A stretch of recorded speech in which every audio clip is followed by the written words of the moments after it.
Today, President Trump joined the White House press briefing to mark the first anniversary of his second inauguration. The president used the briefing to tout what he sees as the major successes of his first year back in office.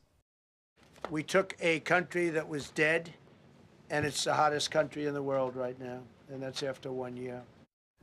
Well, people across the country marked his first year with protests today. That includes here in Madison, where people walked out of homes and workplaces holding up signs protesting the administration's recent actions, including immigration enforcement here in the Midwest. One Madison resident that turned 66 years old today celebrated by walking out. Last year, I wanted to celebrate my birthday, so I ignored the inauguration. It was a milestone birthday. This year, I felt like I wanted to do something to stand up.